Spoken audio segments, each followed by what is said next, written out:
Good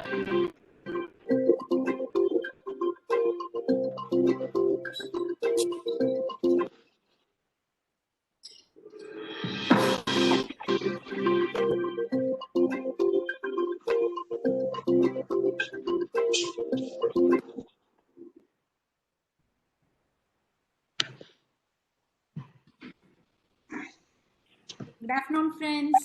It's Friday afternoon, and we are back with one more Triple.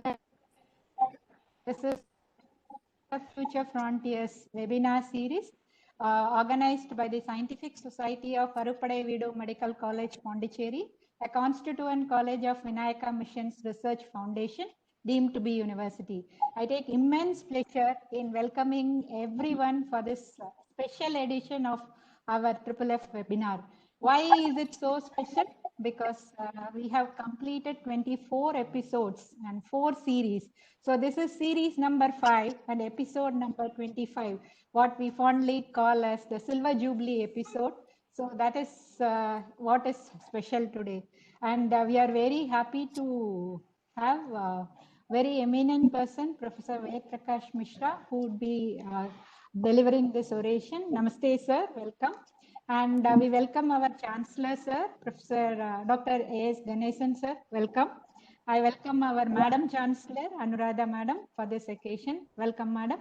I welcome our Vice Chancellor, Professor P.K. Sudhir, and Mr. Suresh Samuel, Board of Management member. I also welcome our Director, Medical Research, the Deans of other medical colleges. Welcome, Dr. Sitish and other friends. So we will move on to this function. We will have a short inaugural function for this talk, followed by the webinar. So as custom dictates, we would start with the invocation song. I would like you to take this invocation in your mind, however you want it. Thank you.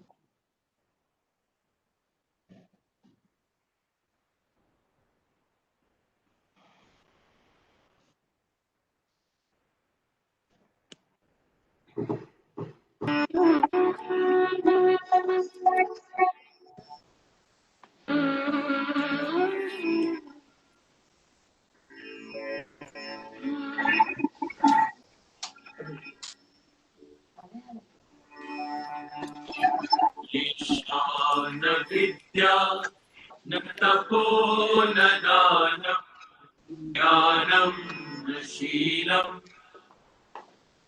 न धर्मः लोके भूता मनुष्यरूपेण मृगाश्चरन्ति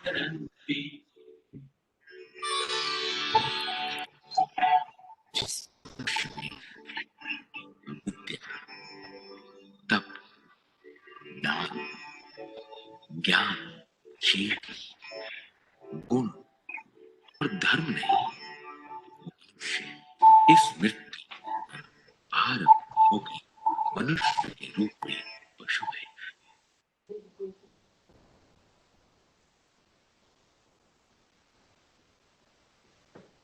That is a very nice sloka from those who don't have learning, who don't have austerity, those who don't give to charity, who have neither knowledge or character, have no good quality or righteousness. They on this earth are only loads in the form of people and are animals that simply graze. So this sloka talks about the importance of education and what are the outcomes of education we need to achieve as human beings. Thank you very much. Now we will move on to the next part. We would request our Dean, Professor P.F. Kotur, to give the welcome address and to introduce the chief guest. Over to you, Dr. Kotur. Very good afternoon to all the esteemed participants over here. Honorable Chancellor of Vinayaka Mission, Professor Ganesan, Madam Chancellor, Madam Anu, then your Honorable Orator for the Silver Jubilee webinar, Professor Ved Prakash Ji Mishra, then other officials of the university, members of the Board of Management, then heads of the institutions, and my colleagues in the AVMC, Professor Bhatt, the medical superintendent, vice principals, heads of the department. We have the heads of the institution of our constituent colleges, and participants from all across the country. As the head of the institution, ఇదంతా తీసుకొని వచ్చాడు నా medicine లో I am indeed honored to welcome you all for this Silver Jubilee webinar 25th. And this platform, I'm proud to say, was established in the early part of the COVID pandemic with a specific purpose. And now, within a short span of 6 or 7 months, it has earned so much of credibility. So many eminent scholars, researchers, scientists have shared this platform. This credibility is evident from the feedbacks we receive, the growing the database we are having, then the feedback we receive from time to time.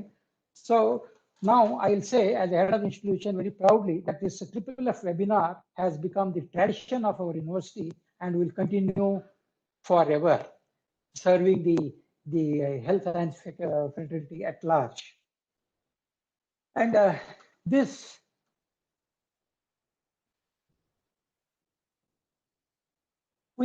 already said, our AVMC family is ecstatic today because we have completed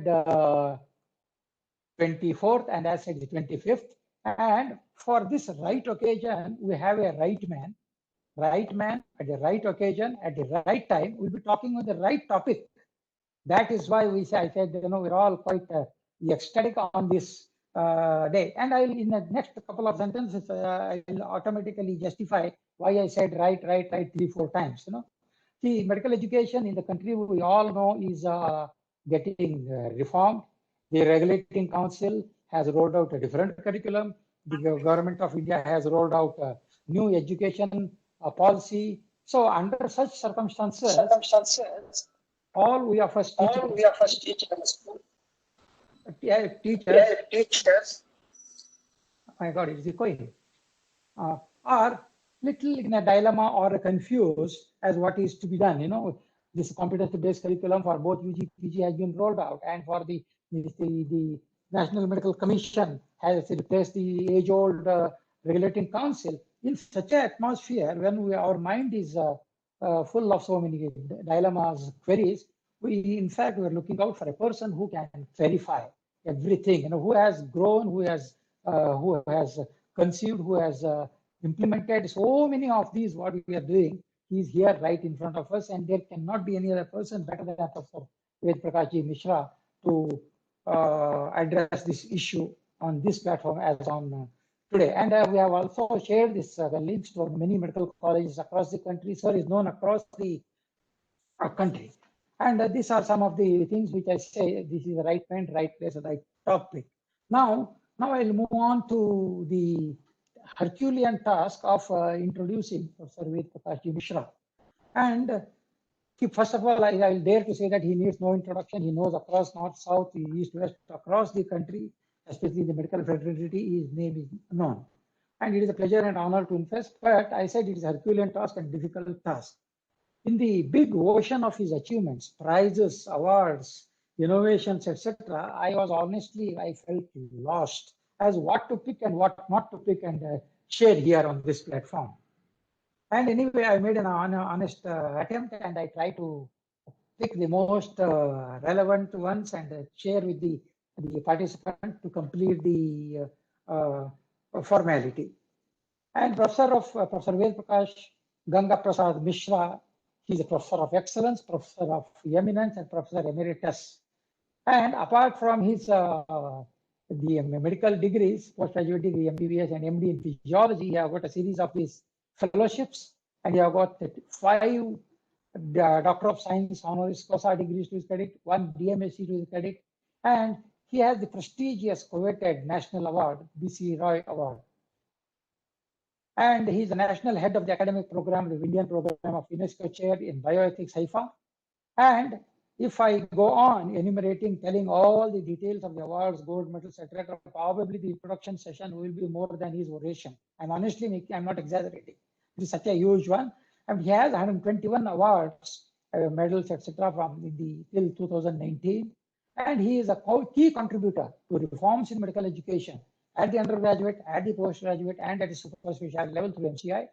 And he has delivered innumerable keynote addresses, convocation addresses across the country, across the university. And he has occupied the coveted post of a vice chancellor, pro chancellor, and chancellor and advisor and board of management member of several universities. And next one, Malik. These are some of unique accomplishments. Now his affiliations, you take any university from north to south, east to west, total affiliations, 42 affiliations presently he's having. I was just imagining, suppose each of these institutions, universities conduct one meeting per year, then it will be 42. If they will get 82. So that means how many he will be attending in a month, how he manages, really it's a miracle. He is omnipotent, presence everywhere. This is what I have seen for the past 2 or 3 decades whom I know. Next, Mahalakshmi. Yeah, I said there are 42 affiliations. Now, equal number of past affiliations as well, the various organizations, various regulating council, various universities, the regulating university grant commission, and the government committees.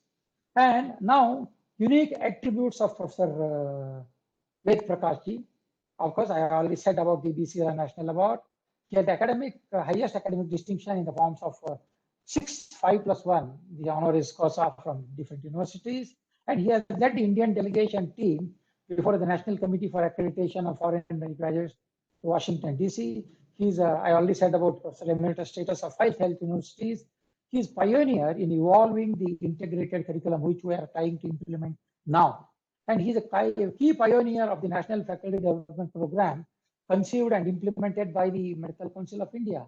It is such a biggest ever reformation attempted by any regulating council in the world across 500 plus medical colleges, and the 1820 the zonal and the nodal centers he established, and through them more than 25,000 medical teachers have. So whole of the world was watching the country, watching India, how this implementation is getting done. Wonderful. It was his conceived the idea, his implementation, his constant force, and we're all now reaping the harvest. And other unique attributes are, he drafted a report on the NEET examination, single examination for the examination, UG, PG, and specialty courses across the country. And his report was the primary one, which set the ball rolling. And the ATCOM module was so much popular, even not only even abroad, even in overseas as well, this attitude communication, etc. And so this is he has the one who has consolidated or conceptualized the concept of ATCOM.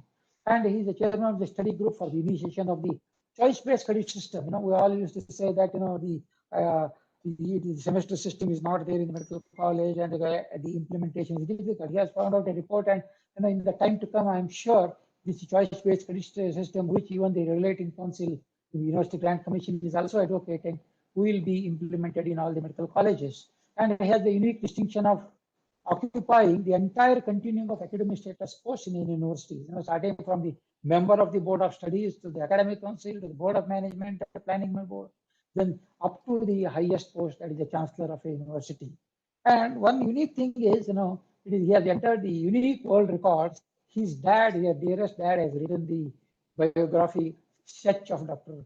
Ved Prakash Mishra. It's a dream child. That means the father must have already dreamt what his son will be. There's a wonderful, unique, which has been placed on world records. Next one, Mahalakshmi. Yeah, and his creations or innovations, contributions are many. He has 70 copyrights in the domain of medical education, which is a unique achievement. And he has authored several ordinances, statutes, rules and regulations, directions. He had drafted syllabi. He had the manual of accreditations, budgetary estimates for universities and regulating bodies. And he has led the delegation, I already said, abroad and to World Health Organization, World Medical Association. And I already said he has reported the initiation of the CBCS in the domain of medical education in the country. And before the introduction of the National Commission bill, he has put an alternative bill in place when it was put on the public domain for granting of teaching designations to specialists working in non-teaching hospitals. Creation of the Indian Medical Service in par with the Indian Administrative Service. He has to create the managerial cadre for the health system in the country. He has advocated that as well. With all this, yes, with all these unique attributes, unique contributions, I justify that we have got a right person, a right place, right time to share his right experience on the right topic. Thank you. Over to you, Professor Ved Prakash.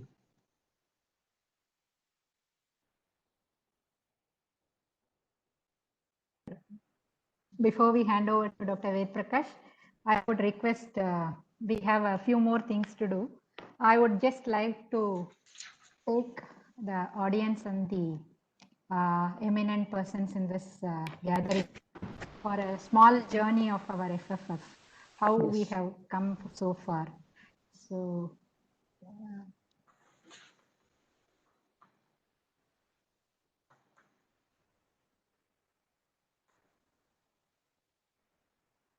yes, yeah. As you all know that our FFF webinar was started as a collaborative effort by the Scientific Society of AVMC. We started in the month of they say that the first impression is the best impression and you need a really lucky omen to start it. So we have with us Dr. Vishnu Bhatt, who started this first series, first episode. The theme we explored in this series was recent advances in healthcare. So we had a cardiologist, we had a person from Arvind Eye Hospitals, we had an eminent cochlear surgeon, we had an oncologist, and we also spoke about telemedicine during COVID crisis. That was our series 1. We finished on May. Then series 2, we moved over. The series 1 was a everyday affair for 6 days, 1 week we did. Then we moved to series 2. The series 2, we explored the impact of COVID in the population and healthcare in specific. So we had our dean talking about the challenges for practice of EBM during COVID era. We saw Dr. Sethuraman from Malaysia, who spoke about how we are responding to this pandemic.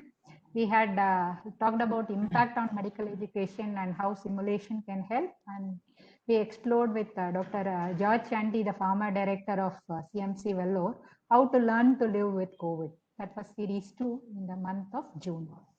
Then series 3 was in the month of July, and we explored the theme of how to respond to COVID and take these measures forward. So we had a wonderful lecture by Dr. Shashank, who spoke about how infection control, prevention and control practices can be actually put in place to combat this epidemic. Then we had in the very next week, we had a very nice Jugalbandi on how surgery, perioperative care of people have been affected in COVID. We spoke about the anesthetist perspective and we also explored the surgeon's perspective. We thank our speakers for that. Then we had a very nice talk by Dr. Aparna Agarwal, who is from, Dr. Aparna Lal. She is working at NIH and of National University of Canberra. She spoke about how to climate change, what are all the similarities and differences. We had my own self talking about effective remote online learning, and we had Dr. S.P. Kalantri, who spoke about clinical trials during COVID and the ethics behind it. Then we moved on to series 4. That series 4 lasted in the month of August and September. That is the largest series so far. We explored the new research frontiers. We spoke about how drugs can be repurposed. Dr. Madhu Lal from Washington, USA spoke on that. We explored about how genetics and human genomic studies can affect clinical medicine. We followed it up with personalized medicine for clinical practice. We had Padma Bhushan, Professor Balram speaking to us about the chemical biology involved in coronavirus. That was indeed an out-of-world talk, very novel way of looking at it. We had Professor Vishwa Mohan Katoch, who spoke to us about how we can be self-reliant through research care in India. We had the eminent diabetologist, Dr. Mohan, who spoke about the link between diabetes and COVID. And we had Professor Kincha, who was the former VC of VTU Belgaum, who spoke about capacity building of faculty for research, both individual, institutional, and at national level. We explored the qualitative research studies with Professor Amol Dangre from Pondicherry. So that was series 4, exploring the research, and we moved on to series 5. Series 5, we chose the theme of population-based approach to health, and we had an eminent speaker from Belgaum, Professor Shiv Prasad Gaudar, who spoke about evidence-based intervention maternal and newborn outcomes. That was last week. And that leaves us with the Silver Jubilee episode number 25, with Professor Ved Prakash Mishra, who is going to talk about the impact of national education policy. So what has been our major takeaways from this? We have so far 6,519 participants have participated in our webinars. We have a very robust growing database of all these participants. And we are very happy to say that we have reached across people. Last week, there was a question from a participant who was in Impala. We have people from Tripura who have joined. We had people from Rajasthan, Delhi, all across the country who have joined. And most of it is almost 25 to 30% of our participants are recurrent visitors for FFF. So that is what is the major takeaway I think we had done. We also had developed a lot of resources for the participants as well as for the organizers. We give, apart from the e-certificates, which are very ubiquitous, we have created a YouTube channel with playlists for all the webinars which have been held so far. And we share the PDFs of presentations as and when the participants do. And more than that, for organizers, that has helped us to organize ourselves to conduct these webinars day in and every week in a very systematic way. So we have developed all kinds of checklists for participants, for speakers, for hosting, for moderating, for safe conduct of webinar. You name it, we have a checklist for it. That's how we do. And the major takeaway from this is it has helped us to remain connected with the academic committee and also helped us to fight misinformations, especially about COVID in this era. But the most important takeaway I think we have got is, instead of thinking about technology, we have learned how to think with technology. I think that is a major competency gain. We have viscerally understood how to use technology and how to use these mediums for communications. So that is, I think, is the most important gain out of these webinars. So I'm going to leave you with what is in store for you. The next week, we are going to explore how medical leadership in academic institutions can impact COVID crisis. We have the director of AIIMS Institute, Bhuvaneshwar, Dr. Geetanjali. And our next series is about advances in medical education. And we have very eminent speakers, Professor Ashok Diori, president of NNF. He is going to talk about digital education. Professor AK, he is the Dean of Faculty, SBV. He is going to talk about teaching and assessing resident competencies. We have Dr. Sanjeev Luin from St. John's Hospital, who is going to talk about teaching clinical reasoning skills. And we have Dr. Avinash Supe, who is likely to talk about clinical skill teaching in COVID. So this is the upcoming webinar session for you. And we wish that we will march towards 50 and on, with all your blessings and well wishes. Thank you very much. And I was fortunate to host most of these webinars. In fact, I have hosted 22 webinars and I was a speaker in the 23rd webinar. So that is what is my connection to this webinar series. So with this, we would request our Honorable Vice Chancellor, Professor P.K. Sudhir, to address the gathering. So over to you, sir. Honorable Chancellor, Dr. A.S. Ganeshan, the Madam Chancellor, Dr. Anuradha Ganeshan, today's chief guest of the function and our resource person, Dr. Ved Prakash Mishra, Dr. B.C. Roy, National Awardee, and the former chairman of Academic Council of Academic Council and Postgraduate Education Committee, Medical Council of India, Dr. P.F. Kotur, Dean AV Medical College, Dr. Mahalakshmi, Dr. Vishnubhat, Director Medical Research, Mr. Suresh Ramwell, the Board of Management member, Head of the institutions, Head of the departments, faculty members, students, participants, ladies and gentlemen, a very good afternoon to everybody. I'm extremely glad to be here with you in this forefront of future frontiers Silver Jubilee webinar and also for the inauguration of Museum cum Library of Medical Education Unit of Arubidu Vedu Medical College, Pondicherry.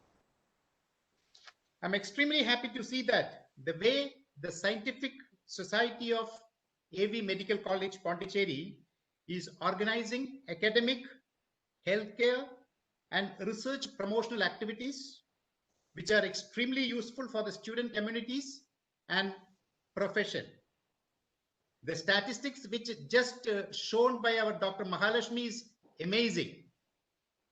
All the constituent colleges of our Vinayaka Mission Research Foundation are organizing similar webinars in different disciplines with experts from India and abroad during this challenging situation. We have taken a prominent measures to improve the quality of education and creation of knowledge and research outcomes by framing various policies like research policy, innovation and entrepreneurship policy, HR policy, etc. We are providing quality, safety, and documented healthcare in all our 3 medical college teaching hospitals. University has focused attention to provide periodic faculty development programs in all disciplines. National Medical Commission Act has come into force, and an act to provide for medical education system that improves access to quality and affordable medical education, ensures availability of adequate and high quality medical professionals in all parts of our country. This provides service of medical professionals accessible to all categories, promotes national health goals, and promotes quality research among medical professionals. National education policy framed by Government of India has also an impact in medical education, like student-centered education, academic flexibility, promoting quality research, de-affiliation, etc. I'm sure today's resource person, Dr. Ved Prakash Mishra, will highlight the impact of national education policy in medical education. The challenges are high in medical education, especially the bulk of our medical education system is in affiliating system. So we wanted to become de-affiliate within 10 years. That is going to be a big challenge. I'm sure Dr. Ved Prakash Mishra is a great orator with sound possession of knowledge and vocabulary, and he will deliver the Silver Jubilee webinars of Arubidu Vedu Medical College. I wish a very meaningful deliberation in the session. Thank you very much. Thank you very much, sir, for your very kind words. Now, I would request Professor Ved Prakash Mishra to declare open our a humble beginning we have made. So in collecting MEU library and putting together a infographic museum for the MEU. Sir, we want your golden touch and blessings to start this thing. So when you say you declare it open, I would share the videos of this.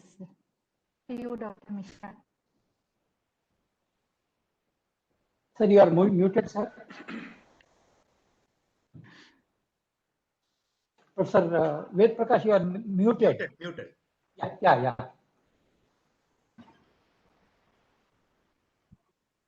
Again. Please unmute, sir. Please unmute. Sir, I have unmuted.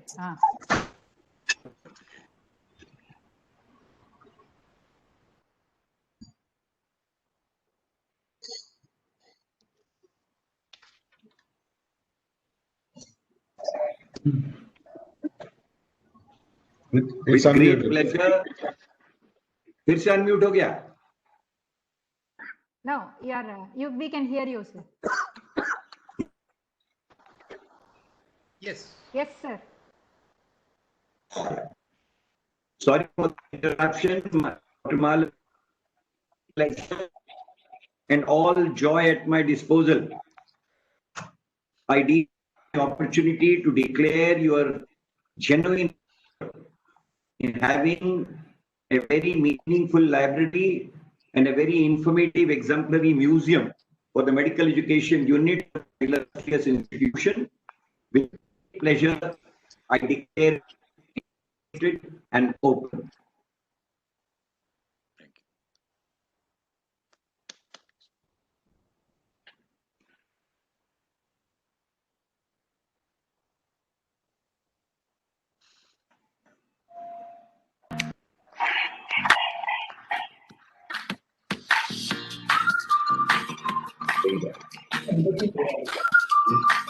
Thank you.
That, ladies and gentlemen, is our MEU Museum Library. We welcome MEU, Department of AVMC, all of you to come and visit our library and also the infographic museum. Thank you very much. Now I would request our Honorable Chancellor, Ganesan sir, whom I saw was enjoying the video, to address the gathering and share his opinions on this FFF webinar series and our activities. Over to you, sir. Respected chief guest for this Silver Jubilee webinar, Dr. Ved Prakash Mishra, Vice Chancellor Dr. Sudhir, Dean Dr. Kotur, the other eminent professors and teaching faculty and various participants from across India who are here with us now for this Silver Jubilee webinar. Organizations are all about people. During these uncertain times, people want to get through, maintain a sense of purpose, have links to the core objectives and values. Our experienced and dedicated academic team at AVMC have pulled together a series of very relevant practical webinars and helped the organization to continue to work and thrive during this pandemic, despite all restrictions and hardships. Forefront of Future Frontiers, FFF Medical Webinar Series, are a set of focused, practical, interactive webinars that are short, to the point presentations, 45 minutes to 1 hour. It was initiated in the month of May. I'm happy to note the series featured 24 episodes so far and 24 eminent speakers from different parts of the globe, including some very prominent scientists, academicians, practitioners, many of them are good personal friends of mine and well-wishers, including Dr. Ved Prakash Mishra, our present chief guest for today's function. And over 6,000 participants from across the country have benefited from these programs, apart from our own faculty, students, and alumni. A large number of recurring participants have been faculty and practicing doctors from across the country, from Tripura to Delhi to Gujarat, apart from southern states. I am very happy and proud to be part of this 25th episode, as I was in the first episode 2, featuring Professor Vishnu Bhatt. To me, the major takeaways from these webinars are sharing innovations and best practices, keeping strong, finding and building our resilience, capacity building for our medical community, for acceptance, adaptations, and innovations to manage change, and supporting the faculty and students through transitions. They also have served to introduce transition mentoring and talent development during the lockdown, as was featured in this FFF journey. We hope that they have encouraged reflective practice in our people more than ever before by focusing on the here and now through straight talking. I'm also aware that AVMC has conducted 8 faculty development workshops, 3 lecture research series, 2 induction training programs, apart from running regular, very effective, well-structured online classes and case discussions for UG students, academic programs for PGs and other CMEs, and even one well-appreciated international conference. I appreciate the Scientific Society of AVMC, administration, the faculty and students for their meaning efforts. And to you all, our friends outside the VMR family, I wish you all well and hope that you continue to benefit in your academic pursuits, which in turn will benefit our society and country. My best wishes to you all. Thank you. Thank you very much, sir, for your very encouraging words and words of wisdom. That actually tells us, puts us in perspective of what we are trying to do in this webinar series and in life in general during the COVID pandemic. Thank you very much. Now we will move on. Before the webinar starts, I would request Dr. Vishnu Bhatt, our Director Medical Research, who had been part of the entire FFF webinar series from inception, to share a few words. Over to you, Dr. Bhatt. Good afternoon, respected Chancellor Dr. Ganesan, Madam Chancellor Dr. Anuradha Ganesan, our Chief Guest Dr. Ved Prakash Mishra,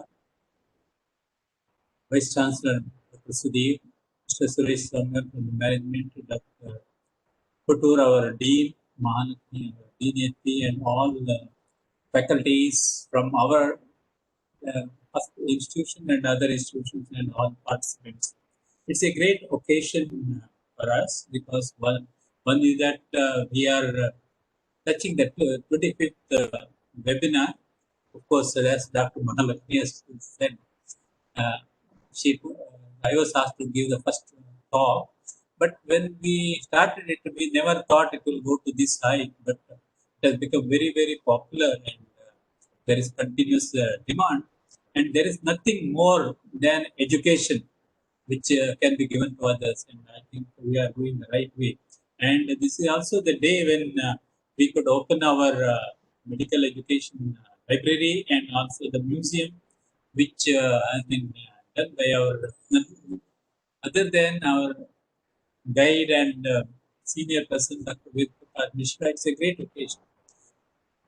AVMC is moving forward. I am sure that they will get 7-star or whatever star we will get in the near future, because I think we are marching ahead. And medical education unit is doing a great job. I was in JIPMER in medical education for more than 20 years, but I think the enthusiasm I am finding in AVMC looks more than JIPMER, maybe because I am there, but it is very, very enthusiastic. And coming to the today's talk, and already our dean has introduced Dr. Prakash Mishra. I have heard him several times. I have seen him, but it is nothing like listening to him in the AVMC platform. It is a great occasion, and he has done a lot of work. Sir, you will find many of your books which Mahalakshmi has collected. And I am sure that this will go a long way, not only our webinar and all education front, we will move forward. I am thankful to one and all because the management continues support. I took almost 1 year to join AVMC because people were asking whether you will join. But after studying, I thought the management is very, very supportive. That is one thing I found encouraging. And whatever I say, the Vice Chancellor and the management, they say immediately yes. So Dean is also very supportive. So all this is useful, helpful, because without management support, without support from faculty, nothing can be done. And with all your support, I am sure that the AVMC will move forward. And thank you all very much. Thank you very much, sir. Very nice and encouraging words. What we need, what youngsters need to grow more than words of hand holding and occasional pat in the back. Okay, you're doing fine. So we have all three things. I think we have nowhere to go but to go forward. Right. Thank you, sir. Now, ladies and gentlemen, this is the moment we have been waiting for. And we have waited. All good things in life come with a small wait, right? So we have with us Dr. Ved Prakash Mishra, who is going to explore what this new education policy is going to do to medical education. Over to you, sir. We are eagerly awaiting for your talk.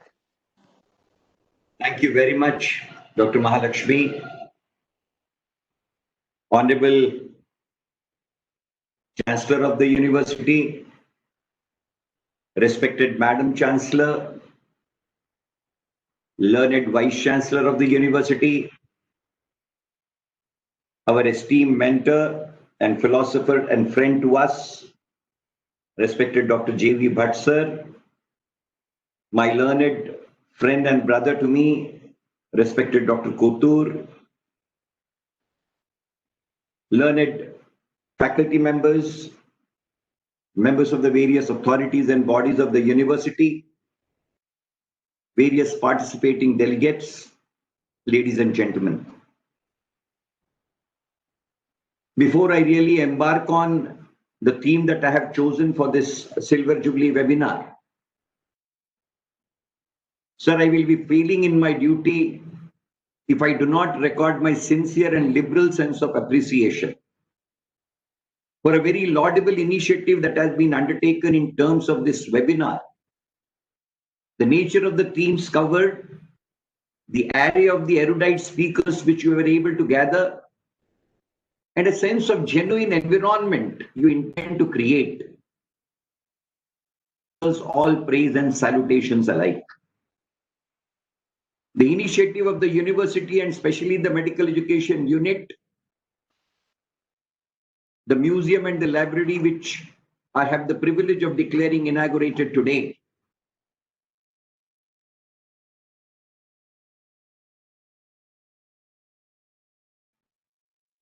that the medical education of this country is on stout shoulders, and young generations led by eminent, erudite, committed mentors like Dr. Mahalakshmi.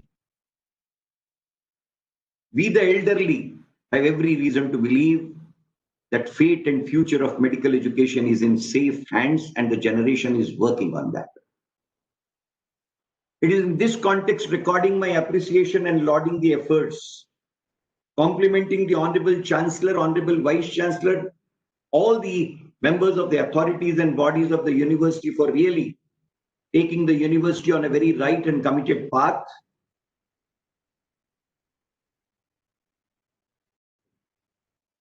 To Professor Kotur and Dr. Mahalakshmi for really giving me this opportunity of being with all of you today and giving me a free hand to be talking on this particular topic, which for his own reasons he thinks it to be timely, and then he has his 5 rights at his disposal.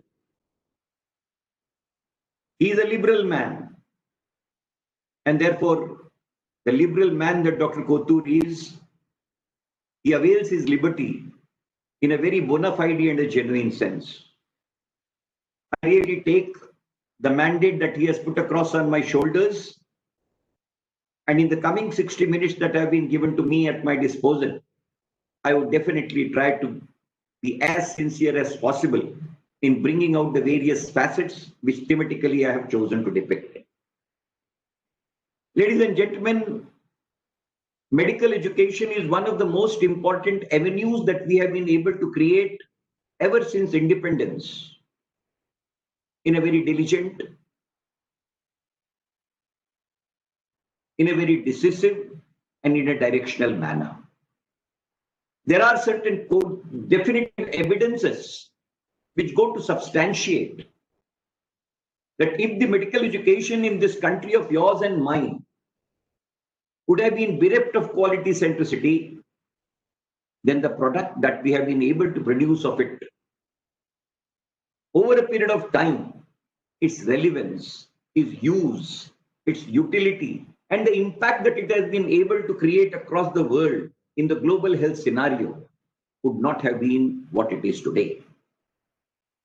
I am just putting 2 small little examples, not to be taken as an exaggeration.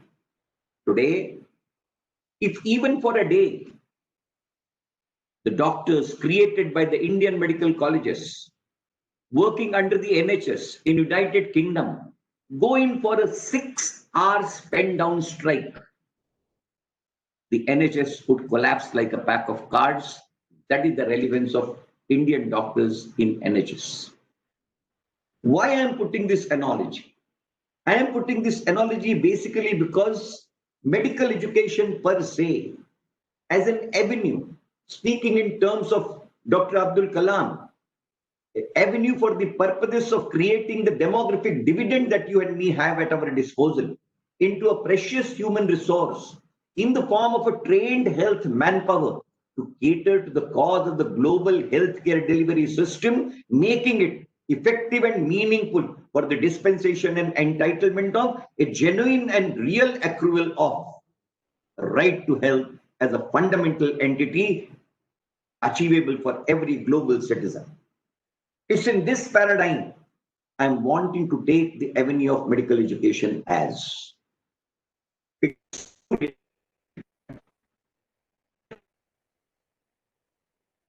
to shape the face, fate, and future of education per se for the purposes of creation of human resource in the country and for catering to the global needs as well. The National Education Policy Document 2020, permit me to say so, I take it in continuation of the first Education Commission report penned in the Free India under the chairmanship of the legendary author, Dr. Sarvapalli Dr. Radhakrishnan, adopted by the Government of India in 1952, and as a result of which 2 important landmarks which I say stand created are, leave aside the objectives of education created therein, but University Grants Commission 1956 Act and Indian Medical Council Act 1956. These are the 2 parliamentary enactments which I take as key generations as a logical offshoot of First Education Commission report penned by Dr. Sarvapalli Dr. Radhakrishnan. 1964, Second Education Commission report penned by Dr. D.S. Kothari. 1986, the New Education Policy document brought out by Government of India by Honorable Rajiv Gandhi as the then Prime Minister. 1993, review document. And finally, 2020, the National Policy document. Let us take the stock of all these documentations in chronology in tandem with each other, and we will come to an inevitable conclusion that the purport of higher education, including medical education, ever since depicted in the first Education Commission report till it is depicted in 2020 document, there is absolute degree of close aligned proximity in the same, which goes to indicate and brings me to an inevitable conclusion that the objectives that we have set out, they are in tandem with the entire document. The entire set out modalities may be worked out or can be of a different shape, but the objectives, the goals that have been set out, they are absolutely in tandem with what is expected to be generated out of the constitutional mandate incorporated in the Constitution itself. That's my core principle which I am wanting to advocate. Having said so, 2020 National Education Policy document, and please pardon me for saying what now I am intending to say. I don't have any political leanings.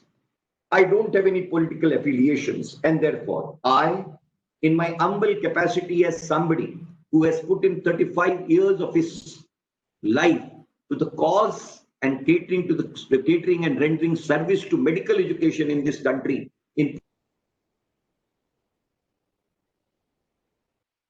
I am putting my observations on it. 2020 document definitely has certain vital positive connotations in it, but I am focusing myself into how exactly it plans to deal with higher education and how exactly it plans to deal with medical education, and more so, I am limiting my focus onto medical education. Believe me, ladies and gentlemen, if you look at the entire 66-page document and start reading it from page 1 opening para to its concluding para, medical education is depicted in that entire 66-page document in 4 lines. And this is my first concern which I am ventilating.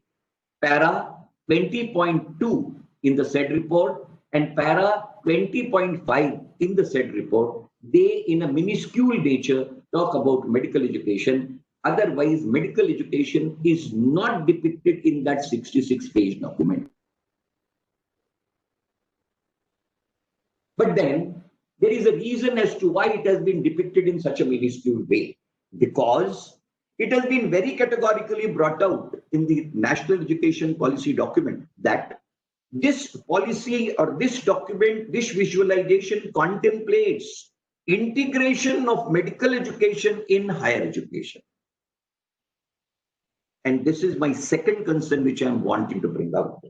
Ladies and gentlemen, 1952, we talked of the multidisciplinary universities in this country, and the process went on. It was 1982, 30 years thereafter, there was a reason where the people in this country thought that it is imperative that professional and technical education, perhaps they are not getting the same fillip of their growth in multidisciplinary universities, and hence Professor Rais Ahmed Committee, chaired by another legendary educationist, Rais Ahmed, the then vice chairman of the University Grants Commission, came out with the observations in regard to creation of unitary state technical universities, including for health sciences education. And when it got implemented, 1986, the first health sciences university for the state of then combined Andhra Pradesh in the name of NTR University of Health Sciences came into being. 1952, we envisioned one thing.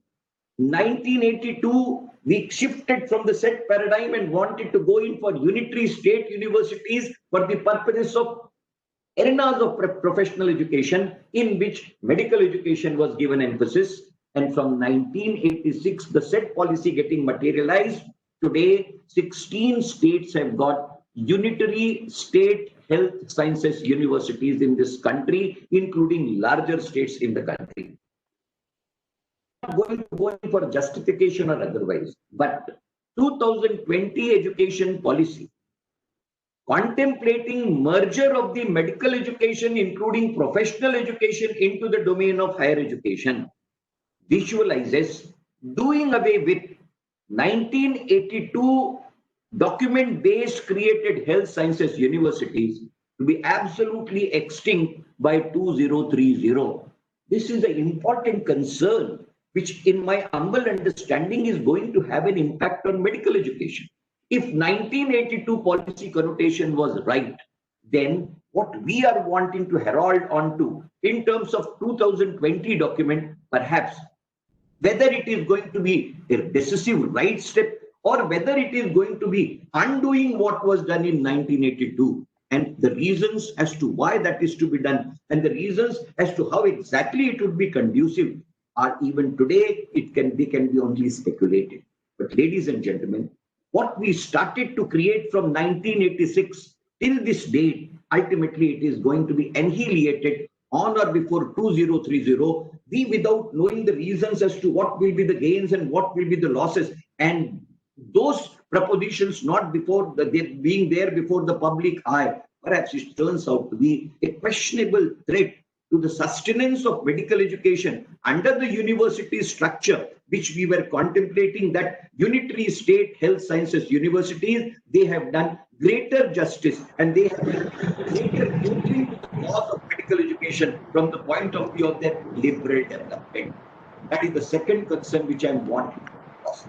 The third concern which I am wanting to put across, ladies and gentlemen, it contemplates that hereafter under this document, the nature of the universities which would be there, they will be distinctly into three categories. Take it from me, nearly more than 900 universities exist in this country in various categories. Central universities, state universities, deemed universities, state private universities, deemed unaided private universities, more than 900 universities. More than 40,000 colleges, as very rightly put in by the Honorable Vice Chancellor, that this document, this policy document contemplates doing away with their affiliating system. Absolutely a welcome thing. But in the process of doing away with the affiliation system, now the proposition which has been put across in the documentation is that hereafter the universities will be in three categories in terms of aligning of theirs, which in the form of a consortia approach, putting them into multidisciplinary domain, and there will be three types of the universities. Number one, research intensive universities. Number two, teaching universities. And number three, autonomous institutions conferring degrees. I put a poser to myself. Is it really possible to segregate teaching in teaching universities from the research? And God forbid, even if such segregation is contemplated, then I am not able to understand for myself. To my understanding, teaching universities will be teaching universities with some research. Research universities will be perhaps research universities with no teaching. Then what exactly is the category of the academy autonomous degree conferring institutions? Whether they will be teaching and research universities, or they will be neither teaching nor research universities, what they will be? This segregation which we are contemplating, ladies and gentlemen, is too artificial in character. And this segregation, which is gluttonic in nature, perhaps will not be in a position to really segregate. And imagine if such a segregation is contemplated, then it will be stonewalling the entire mechanism of professional education, which cannot be bereft of research. And ultimately, if research, even if you contemplate, I have another point to advocate, whose responsibility will be then the educational research, which will be the category which will be taking cause of this. That does not find a place. Maybe, I always believe that the analytical documentation thereon in regard to the policy implementation, maybe research may be brought out. Today is the occasion that people like you and me, who have devoted their cause and who have devoted their lives to the cause of medical education, we feel worried as to how exactly the things are going to take shape. And therefore, webinars like this become good forum to interact on these vital aspects in regard to the niceties and nuances, in regard to the various things which are not manifest as yet and their likely impact, and what exactly must be the alternative ways and more means in which there could be an insulation which should be possible for the purposes of a better and larger catering. The third or the fourth concern which I am wanting to raise, it's a good dimension. And it feels very good that universities, in whatever format they will be autonomous for the purposes of prescription of their curricula, and they will be autonomous in regarding to working out their own syllabic and inclusion thereto. Fine. Chairman, let me put it across very humbly. The policy document very clearly says, in regard to the regulatory frame, medical education and legal education has been kept outside, which goes to indicate that National Medical Commission Act, created at the cost of repealing of the Indian Medical Council Act, will be the regulating body. Even under the new policy, this is my understanding of the thought in terms of my understanding. And if this be the case, is you please read the NMC Act. 4 autonomous boards are created: undergraduate board, post-graduation board, accreditation board, registration and equivalence board. Undergraduate board has got a prescription and parliamentary mandate for the purposes of prescribing the basal curriculum to be operational in the university, for the purposes of invocation of the uniformity. And the universities as examining and teaching authorities being autonomous for the purposes of need-based upgradation, but non-permissible dilution. There is a reason, there is a meaning, there is a purpose, there is a relevance. Today, country has been able to pick up the CBME. I always thank destiny that perhaps it was left for me to undertake that onus with the entire team, and as a lifetime subjugation and a lifetime submission to the medical education competency-based document has been crystallized, and today it has been put into vogue. But that document is the basal policy document, alike to be implemented by all 600 medical colleges in this country. Contemplate if CBME document would have been taken in peace for the purpose of it being modified in their own way for their operation, it would have been 600 CBME documents workable in 600 medical institutions in this country. When we are saying that ultimately this particular connotation will be something which will be openly available to the universities in terms of the autonomy vested with them in terms of section 11.5, 11.6 and 11.9 of the new education policy, then what exactly will be the provision of the undergraduate autonomous board, postgraduate autonomous board, accreditation autonomous board, which will be protected even under the new policy, and that they will be continued to be in vogue. Non-congruence between the two, and therefore one does not know what is going to be the real position which is going to be generated out of this. I am not advocating a basal curriculum, but I am saying a uniform curriculum for the purposes of invocation of the commonality of the desired standards at a basal level and upgradation thereto. This is a system which has worked in this country. Now, if you are wanting to be of this system, this into vogue, A, at least it should be a tested system.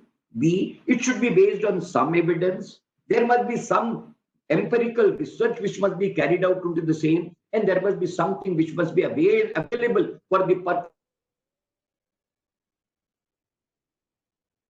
One situation to other, only out of imagination, without any collegible evidence, without any educational research on it, without any documentation and piloting onto that particular count. Contemplate if it turns out to be disaster tomorrow, then where exactly will be the fate, face, and future will be is $1 million question which will be required to be answered by you and me. And then at that juncture, let the posterity not say that we were not responsible for taking the diligent situations at an appropriate time. The fourth important focus which I'm wanting to bring across is, what is the regulatory frame which has been put across in the National Education Policy document? 4 important creations are contemplated, ladies and gentlemen. It is said that there will be a National Education Regulatory Authority. Fine, understandable. It is also said that there will be a Higher Education Grants Commission in place of University Grants Commission.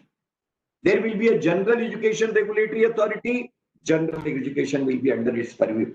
And then there will be a National Assessment and Accreditation, which will be governing the assessment and accreditation. Again, I am putting the same. Grants Commission even today, it is for higher education. Section 12B does not include professional education even today. And therefore, when you are creating university in place of UGC, if you are creating National Higher Grants Commission, you please see what are the verticals in that particular educational commission. There are 4 verticals. What are the 4 areas which are covered? A, arts, liberal arts. B, social sciences. C, sciences. D, technical sciences. Where is medical education in it? Where is health profession in it? Under 12B, medical education was never included. And therefore, even in the National Higher Education Grants Commission, medical education and health profession education is not included explicitly. Therefore, whether till date, medical education has not been able to avail any type of any grants for any reason under 12B. And the same scenario in terms of the only alteration of National Higher Education Grants Commission, the medical education and health profession education does not get covered under this ambit. And with National Medical Commission protected under the National Education Policy, proposers, National Medical Commission does not have any authority, any responsibility for conferring any grants to medical education of any type. It is a commission, but not a grants commission. And the grants commission, which is contemplated in the new education policy, does not include health profession education. Now, this is a dichotomy where, to me, till this day, medical education is coverage under 12B, and hereafter, ಅಲ್ಲ ಏನ್ ಗೊತ್ತಾ ಬರೀ MBBS ಅಂದ್ರೆ ಕಷ್ಟ. health profession education, health profession education. Taken care, sir. Yeah, please, sir. Taken care. Silence. Yeah. And hereafter, the possibility of the medical education and health, and mind well, I'm not only talking of medical profession or medical education, I'm talking of health profession education as a whole. It is, to my understanding, it is not covered under the grant in aid mechanism because National Medical Commission has no grant in aid mechanism. University Grants Commission had no mechanism for professional health profession education. And therefore, if University Grants Commission is replaced by National Higher Education Grants Commission, still the medical education and health profession education remains outside the purview of any grants of any tangible type. That is the 4th important concern which I am wanting to raise. Another dimension. The 4th important regulatory frame which has been put in the National Education Policy document is National Assessment and Accreditation Council. Now, if National Medical Commission has an autonomous board called Accreditation Board, which is to accredit medical institutions will not be now unitary in character. They will be put into multidisciplinary dimension. Health Sciences University shall not be into existence. They will be multidisciplinary in character. Therefore, that multidisciplinary character brings them into the accrediting zone by National Assessment and Accreditation Council. Then what Accreditation Board of National Medical Commission is going to do? And what is the authority which is going to be at its disposal? Is another puzzle which haunts me and I am not able to get the answer. I'm just wanting to bring out the concerns which I am not able to find the answer. Perhaps there is certain dichotomies which I am wanting to focus on. And therefore, ladies and gentlemen, these are the concerns which would need to be answered with certain degree of clarity by the powers that be, because these are the posers which today baffle people like me who know the entire procedural formalities which have been invoked and what are the likely impacts which are going to be created thereon.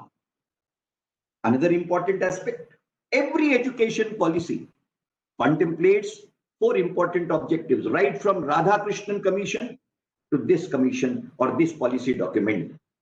Education for all, equity, equitability, inclusiveness, quality, 4 catchwords. And then in the sense of equity, affordability.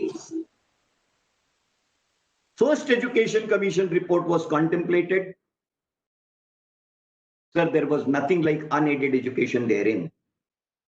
Second Education Commission report, No unaided education therein. Education was to be public funded in its entirety. 1986 document, a window for private capital. 2020 document, this document contemplates dominance of private capital in education.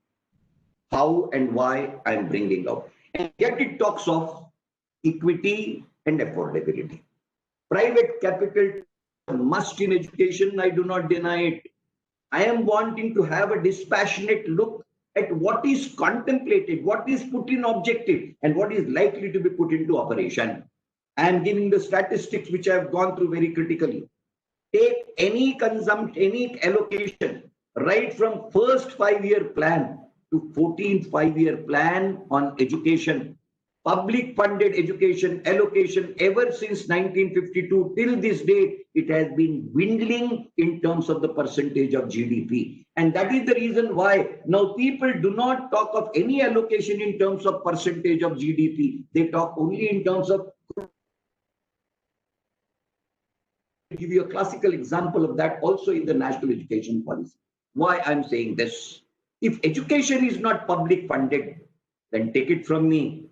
The equity that you are talking about, the equitability that you are talking about, the affordability that you are talking about, it will always be a daydream. And if public funding to the education is dwindling, including medical education, I have a reason to believe that equity, equitability, and affordability is a far cry. How that is going to be balanced is $1 million question. And I can exemplify it. What does the NMC Act say, which is going to stay even after this policy? I am specifically quoting what's section 10, subsection 1, subsection I there too. What does it allow National Medical Commission to do? It can prescribe and frame guidelines for chargeability of the fee in unaided institutions, including deemed universities, to the extent of 50%. Right? I believe that 50% of the seats then would be governed by the guidelines which have been framed by NMC. Taking that position, I am drawing the attention to clause 18.14 of the National Education Policy document. What does it say? 18.14 says that the educational institutions will be autonomous for the purposes of prescribing their chargeable fee. Now, if there is an autonomy onto the prescription of the chargeability of the fee, what does it operationally mean? It means that chargeability, which was limited to 15% of the seats in unaided institutions, is being raised to 50% by clause 18.14. And if this be the reality, then where is affordability? Where is equity? Where is equitability? And then simultaneously, if you read 26.7 of the same National Education Policy document, there is a huge dichotomy lit large on the face of it. And hence, this contemplates an elitist educational scenario rather than an educational scenario where equity and affordability will be a genuinely meaningful proposition is another important concern, for all of us, taking into consideration the socio-economic profile of this country and the ethos of the constitutional mandate of education for all in this country. Education cannot be a privileged situation. And if education has to be more than a privilege in terms of the legitimate entitlement, then how can public funding, which is expected to be dwindling over a period of time, can be a real gesture? And this national education policy, in terms of this dichotomy, does not cater to that particular public cause, is another dimension and concern, which I need to focus from the point of view of coverage of cost-based education in terms of the affordability to the eligible population, which is there waiting for its turn to be incorporated in the domain of higher education, including professional education and medical education alike. Another dimension. National Research Fund, a good proposition. What is the allocation which has been contemplated to the National Research Fund? It is said 20,000 crore rupees in every year for coming 10 years. People are happy. Wow, what a creation. I am giving you a small little statistics. As I said, if you read the National Research Fund proposition in the National Education Policy, again, it has got explicitly coverages for 4 things. 1, it shall cover traditional sciences. It shall cover social sciences. It shall cover arts and liberal arts, humanities and liberal arts. It shall cover technological sciences. There is no word of health professional sciences. I fail to understand.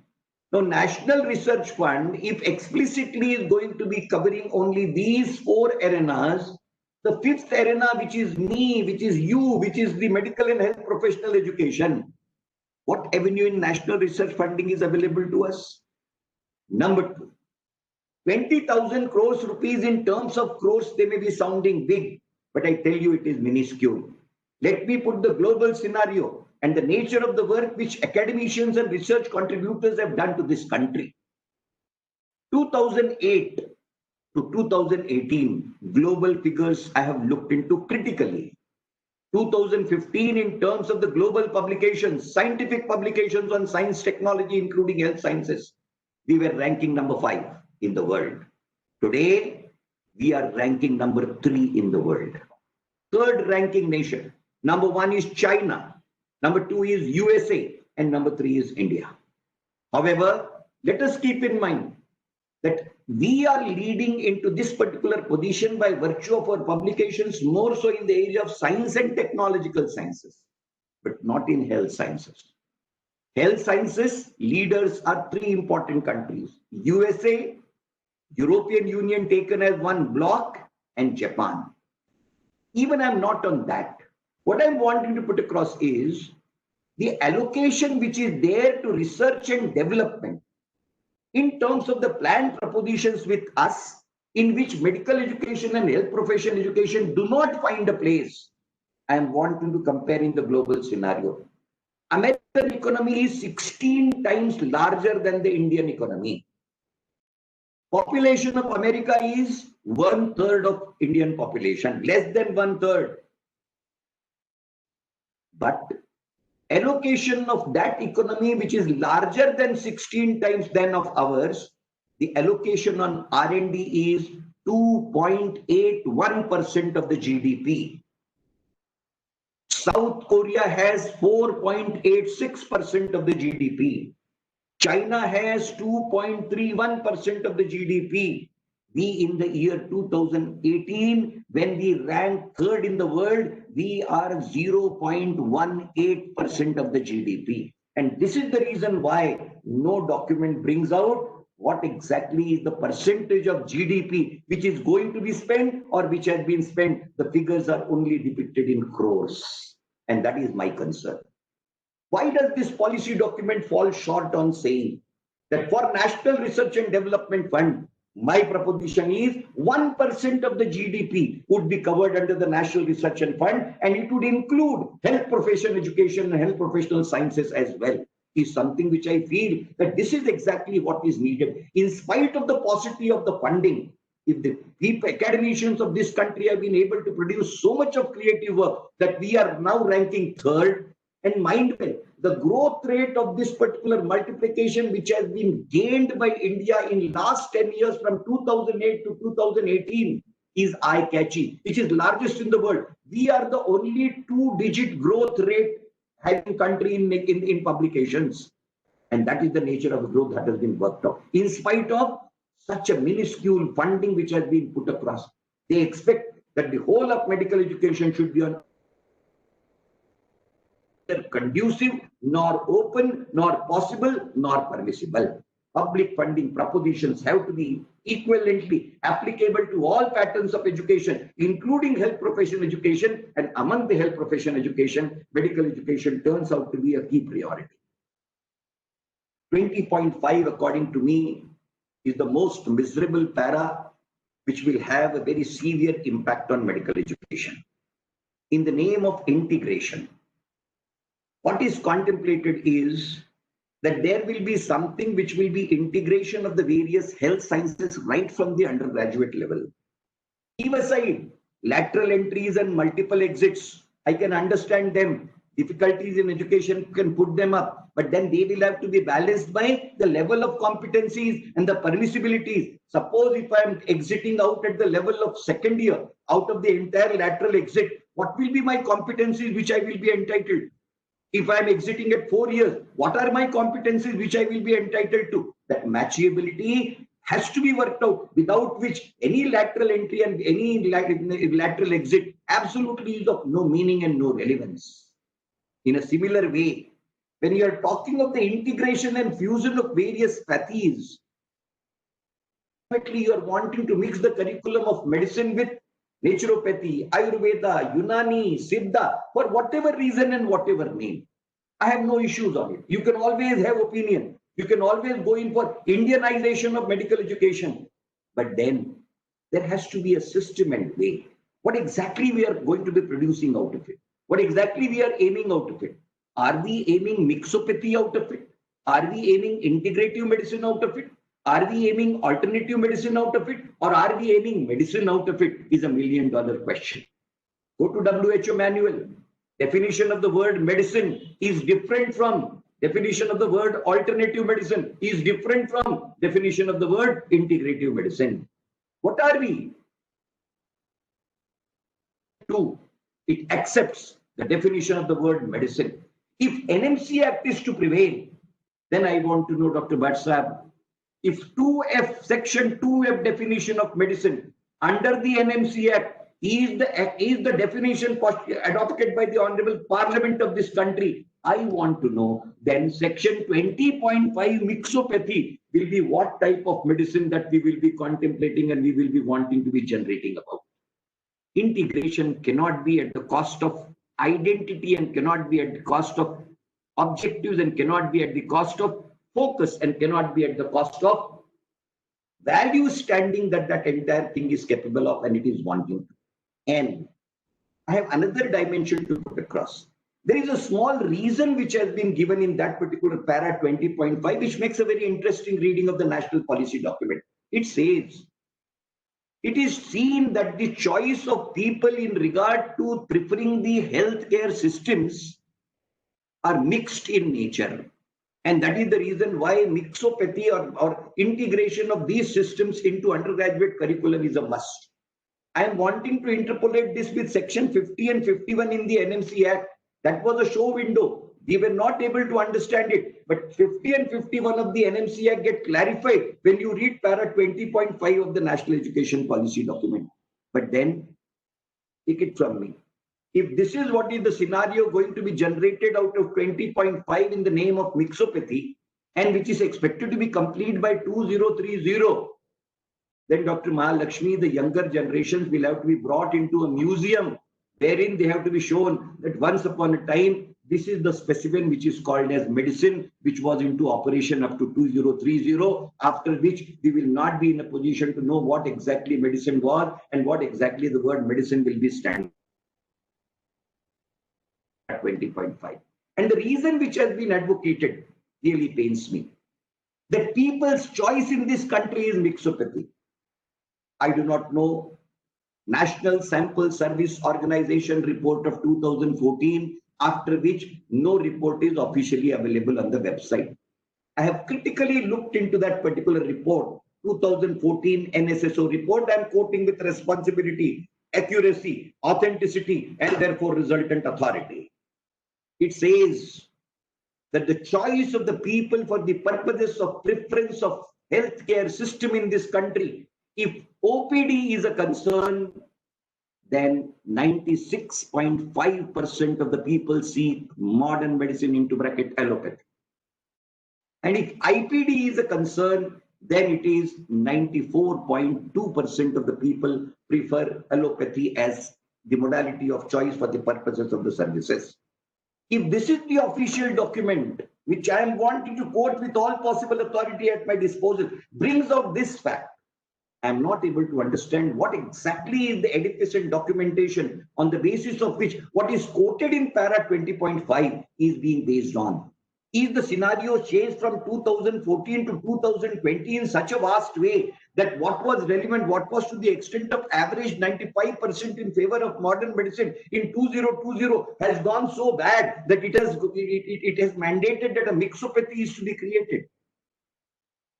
This is the big question mark which comes before me, and I would like to, at least myself, my scientific temperament, to be satisfied and satiated on this particular count. And therefore, ladies and gentlemen, there are definite concerns, and I know it for certain. The poses which I am raising, there could be many more. I have given you the blind 6 important avenues in which I am able to visualize dichotomies, in which I am able to see that perhaps the path which we are wanting to be adopting on. At one end, we say we will be producing world-class graduates. We will be producing world-class trained health manpower. World does not need mixopathy trained manpower to be catering to its cause. And I have another important logical argument.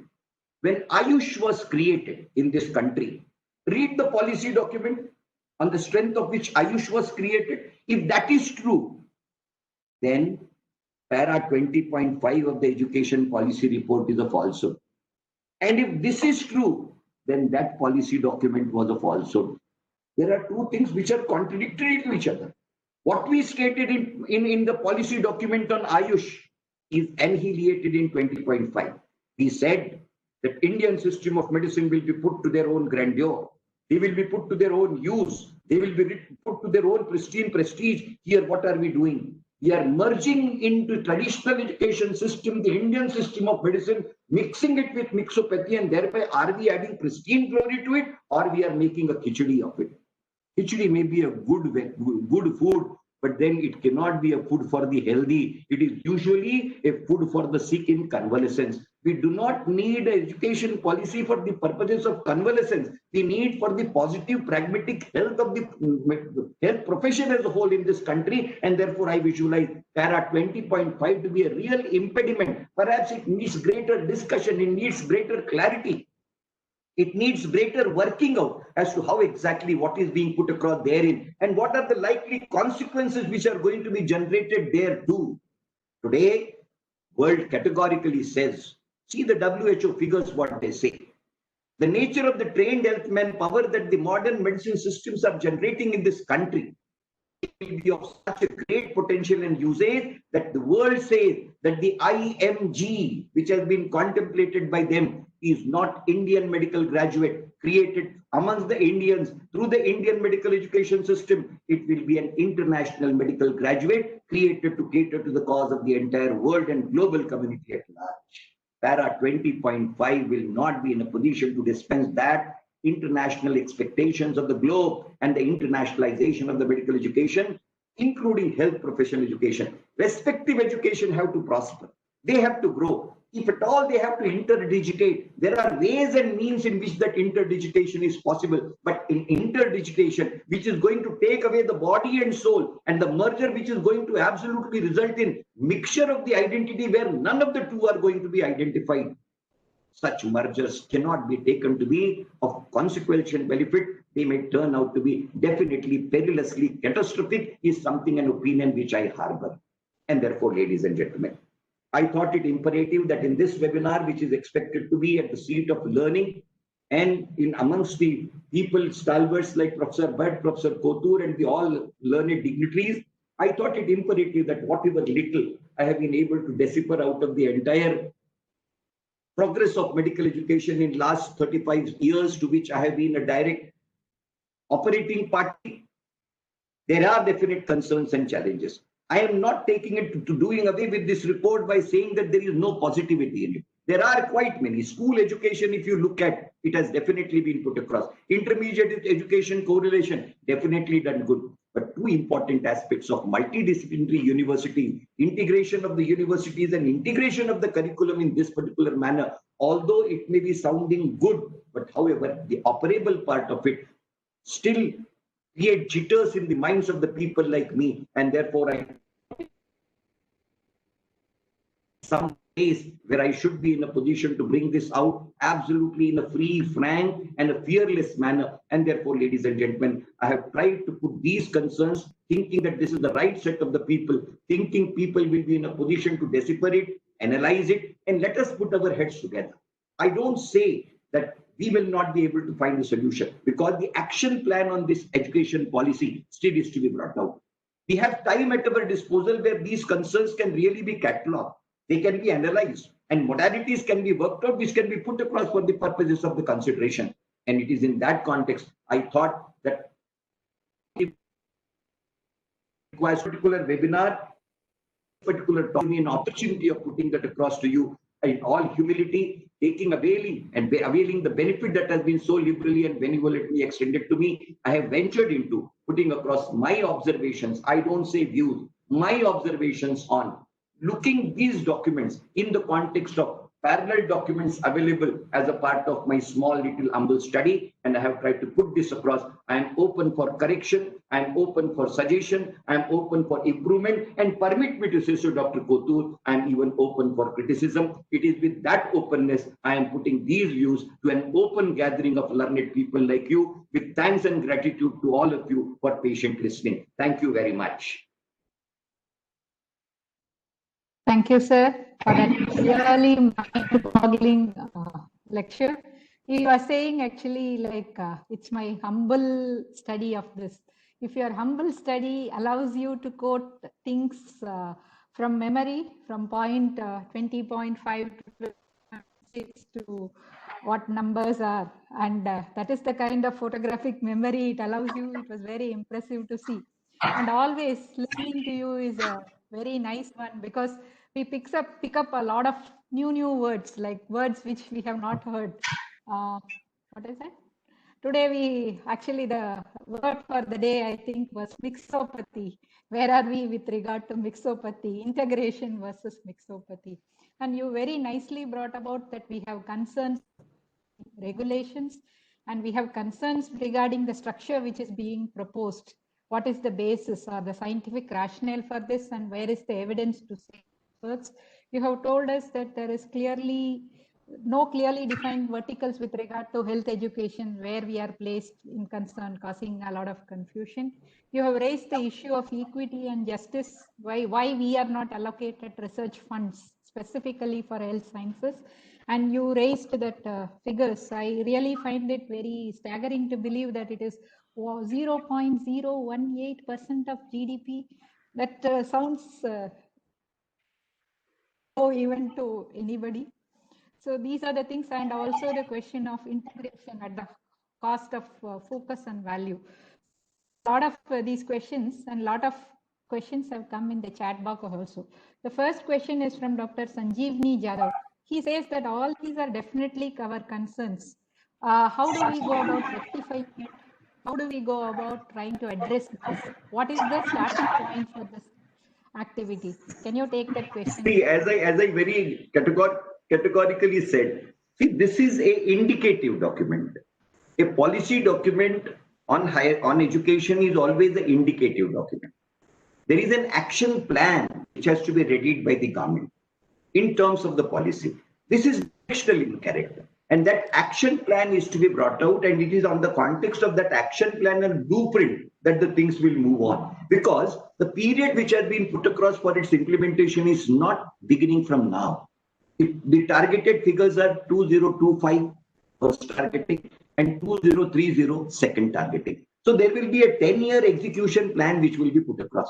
When this plan is going to be ready, all these concerns which we are arising out of it, because I put it this way, you are talking only of the National Medical Commission. Now there is another act which is coming up for Dental Commission, another act coming up for Indian System of Medical Education Commission. Similarly, there will be for Homeopathy Commission, and similarly there will be for Pharmacy and Nursing Commission. All that is covered under health. Now, if all these commissions are going to stay, then what happens to that National Higher Education Commission? This education will be outside it. You have explicitly excluded law. Therefore, Bar Council and Bar Commission will be outside it. Now, if they are outside, then until and unless you provide for the verticals for all of them in what is in the national pool, it will not materialize. Therefore, what I am saying is, These concerns practically we will have to bring out in terms of its correlable documentation. And we will be required to be urged that any contemplating action plan, please see that these concerns are addressed in this particular manner. And therefore, those observations can always be put before the, parliamentarians, before the government, before the, education department or the nodal agency which is meant for this policy document. The Department of HRD, which is now called as Department of Education, is the nodal ministry. All these suggestions can be put across because this will not be put into public domain all over again. Don't wait that there will be an opportunity for us to be now, if this is to be put in public domain and we will be able to make it. No, now this is an adopted policy. In the context of this adopted policy, action plan will be made. In regard to that action plan, you and me as citizens of this country, as whatever little expertise and experience we have, we can always put across our suggestions to the nodal ministry for the purpose of they being considered. And then we can always say maybe that we will be able to get what is required and what is desired. There is always a scope for improvisation. And more so, if we are able to bring the contradictions documentary in character, then things move fast. Yeah, Professor Ved Prakash Mishra. Yeah. I must just complete the sentence which I had started. Right thing, right place, right issues have been raised. I only hope and wish that the issues which are sensitized to all of us, all the educationists, senior people, if they sit across and decide before something is too late, certainly, it will be a wonderful thing that can happen. And you are the right man to sensitize the people across the country, you are in the same position. And I should say that we all the educationalists across the country will be with you to do the things right. Be good for the country, I can say. Dr. Bhatt, you like to say something?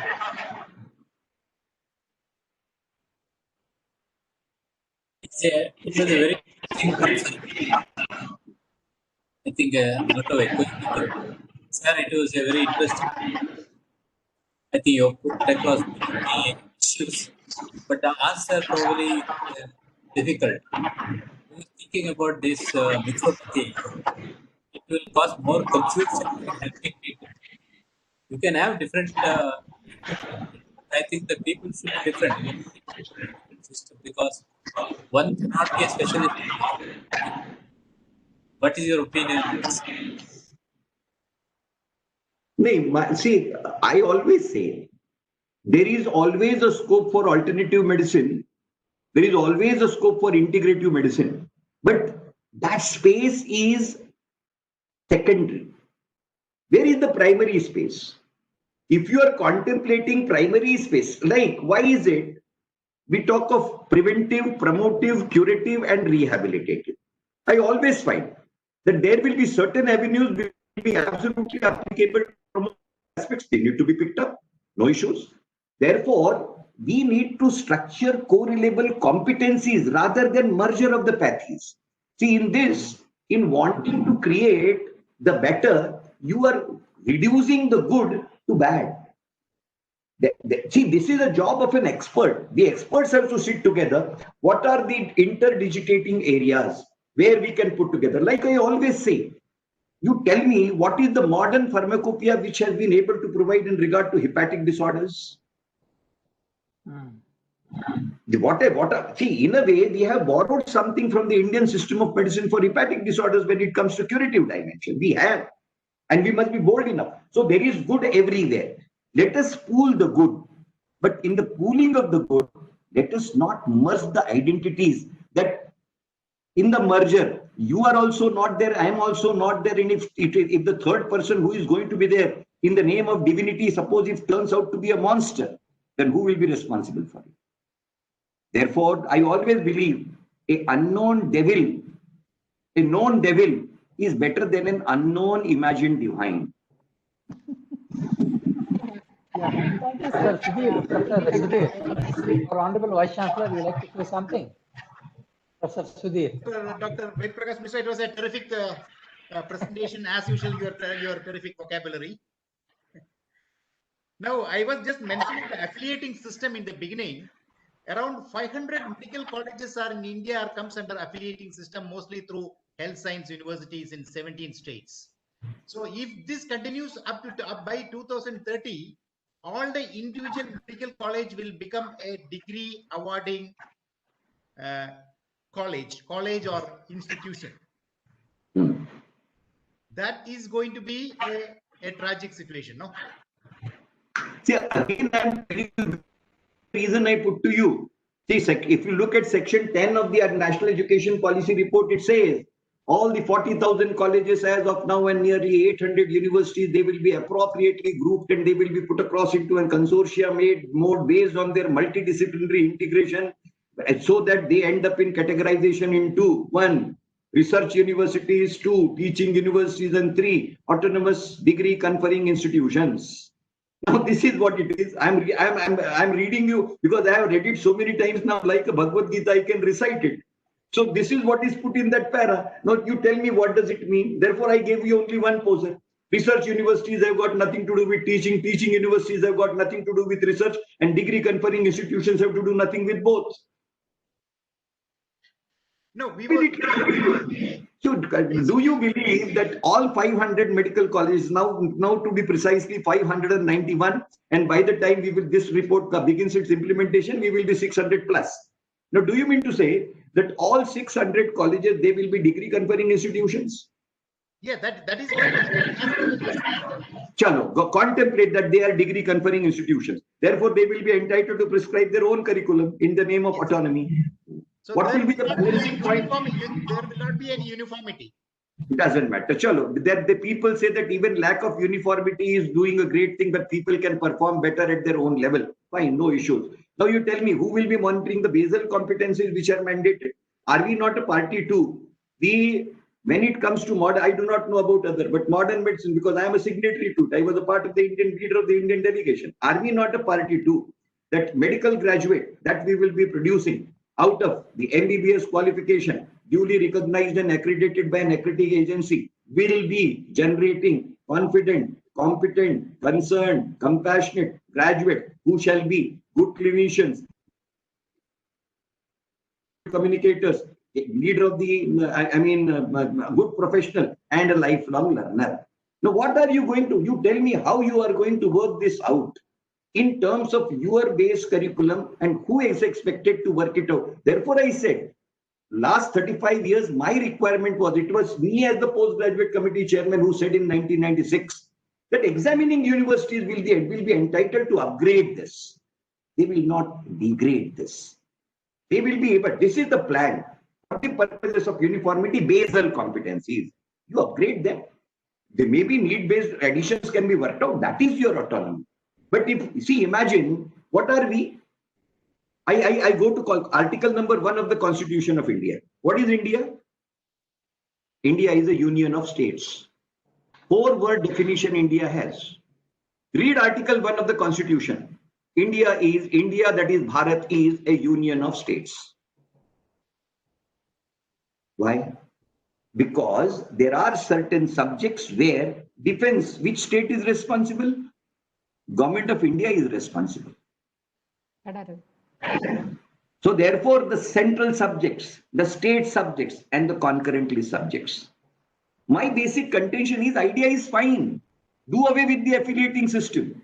But in doing away with the affiliation system, the nature of segregation that you are wanting to bring in, what will be the basis of consortia? You and me are a country where language has been the basis of segregation of states. Where are we? 1956, what did we ask for? Fazal Ali Commission, what was for it? Contemplating that we will be creating 50,000 universities, fine. And we are not able to run one university properly. What will be 50,000 universities? That's my concern. The health universities from. My problem is, see, people should be given autonomy. Autonomy is authority, but authority with accountability. When we dilute the accountability, then authority becomes anarchy. See, what we are talking is absolutely egalitarian society. What we are operating in is absolutely an opportunistic society. So there is a conflict between opportunism and egalitarianism. And in that, opportunism wins and egalitarianism loses. So therefore, on paper, it may sound good. Operational difficulties, and the only answer people give is, we will cross the bridge when it comes. And in reality, bridge is never developed. And another question, what health science universities after that? After 2030, what will happen to health science universities? They have said health sciences. You please read. I will draw your attention to disintegration of health sciences universities. 18.14. I mean, disintegration will be with reference to 10.7 is. And by 30,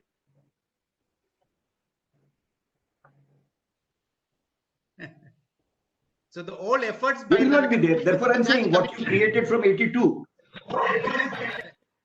All the efforts recommended by the Bajaj committee will be in vain. No, Bajaj committee has never been given effect. Frankly speaking, health sciences universities came out of Rais Ahmed committee. Bajaj committee was in regard to the health professional manpower. If you really look at it, the Bajaj committee was never adopted by the government of India as a policy document.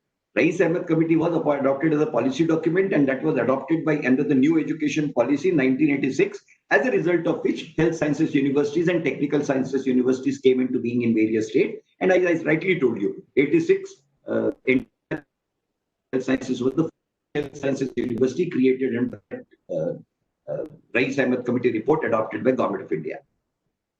The second one from Tamil Nadu. 1987. That's right. After that, 1986, 1987, 1994, 1998, 1999, 2001, 2004, 2005, and subsequently there too.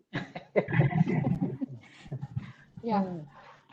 Thank you very much, sir. I have one question in the chat box from our Madam Chancellor, Dr. Anuradha Ganesan. She has actually said, "Dear sir, it's an honor to have had your address in the VMRF, and I am indeed amazed by your thorough knowledge and a very well explained concepts. Hope that the concerned authorities are open to discussions and deliberations to perfect the document for the betterment for the sake of medical education in our country." That is the thing. I think there are so many questions in the chat box and so many opinions which have been put up also, sir. But question been put forth by our member of my board of management, Mr. Suresh Samwal. So he has asked, this NEP and NMC have a matrix governance structure. So if so, what would be the challenges, especially with regard to assessment and accreditation verticals of NEP and NMC? I think, Dr. Samuel, I have tried to bring out that contradiction. If National Assessment and Accreditation Council is not to accredit medical institutions, and rightly so, legally speaking, because if NMC Act is protected, then medical educational institutions will be under the accredited jurisdiction of the Accreditation Board of NMC. My worry is when the health sciences universities and health sciences colleges will be under the multidisciplinary universities, and their nature will be multidisciplinary. How exactly then the National Accreditation Board will be able to do that accreditation is my worry. And therefore, there is a contradiction. If NMC's accreditation board is to exist, then medical institutions will be under its accreditation board. And the medical institutions will be those which will be imparting medicine as defined under Section 2F of the NMC Act. Now, if the definition of the medicine itself is going to get altered after 2030, the medical college, it will be a mixed medical college. Whether it will be called a medical college or not is a matter of concern for me. How will you be able to call it a medical college? See, there is a huge shift which I am visualizing in this entire concept. So this concept has to be categorically made known to this nation clearly. What is the operational mode that is going to be generated out of it? Generically speaking, there are various, you see, I may be right in raising this, I may be wrong in it. Maybe there could be an answer, but at least let a blueprint be there before us. By meaning this is what is going to be the model to be put across. That model is not there. Therefore, all of us today are left only speculating on it. And we are speculating based on our experiences, based on our understandings, and maybe, permit me to say so, based on our biases as well.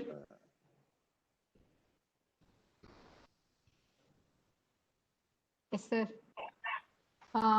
Actually, many times when we keep thinking or delving about change management, we keep talking about 5 important concepts: the vision and the ability to translate vision into practice by means of having the capacities and competencies, having a very clearly defined action plan, the resources to do this, and also the sufficient motivation to do this. So now that we have a vision document, which looks very nice on paper, but how are we going to translate into operational plans by means of very clearly different operative parts? I think that's the question you have left with us, and we need to think about it and reflect on it. And as you said in the initial part of your Q&A session, that we need to actually be proactive and take our opinions to the authorities who matter, not wait for them to solicit it. Then Dr. Mahalakshmi, my only problem is my visualization is that this vision document has certain blind spots. Yes, sir. That is the problem. Yeah. So I think this leaves us with a lot more questions and things which we need to ponder over. Any document, Dr. Mahalakshmi, let me be very clear. Any policy document, because it is directional in character and it lacks operational details, it will always raise poses like this. Therefore, I'm saying either we wait for the cat to come out of the bag, but then once cat comes out, we are helpless. Or we anticipate our concerns across them so that they are also taken care of when the things are being worked out in an operational mode. That is the only thing. See, I'm not saying my speculations are right. See, whenever there is a directional document, there will always be speculations like this. But every speculation may not be well-founded. So there are only 2 approaches on this count. At least we wait for the cat to come out of the bag and then say, oh, it is all right. Or otherwise, yes, these are our concerns. We think this to be taken care of in this particular manner. And if that is taken care of, maybe when the cat comes out of the bag, it's a welcome cat. Okay. Webinar, sir. Dean, shall we close the webinar? Yeah. On behalf of the Scientific Society of AVMC and the Vinayaka Mission Research Foundation, I thank Professor Ved Prakash Mishra for giving a very clear idea about what is there in the MEM and how it is related to healthcare and how we can actually take this thing forward. So that is the takeaway from this particular webinar, I think. And thank you very much, sir. You spoke in your usual style and you really got us thinking about what is in store for us, how we need to proceed on those lines. So with these takeaways, we will really work on it and see what can be done from our end, because it is not going to be solved by one messiah who is going to come from somewhere and say, okay, here it is, everything is going to get settled. It requires efforts from all of us. So that is what we take from this. Ladies and thank you very much, sir, on behalf of AVMC and VMRF. Thank you. And I thank all the participants for taking part in this webinar. And we will be back next Friday again at 2:45 p.m. with another interesting talk. We're going to explore how leadership in academic medical institutions can change the parabola of this COVID curve. So that Dr. Gitanjali Padmanabhan, who is the director of AIIMS Bhubaneswar, will be talking on that particular subject. So I request you to stay tuned to our future webinar and join the next webinar also. So this is Dr. Mahalakshmi, Dean Health Profession Education, on behalf of Scientific Society of AVMCH and Vinayaka Mission, signing off. Thank you very much, friends. Stay safe during the pandemic. Okay, sir. See you. Adios, amigos. Thank you. Thank you.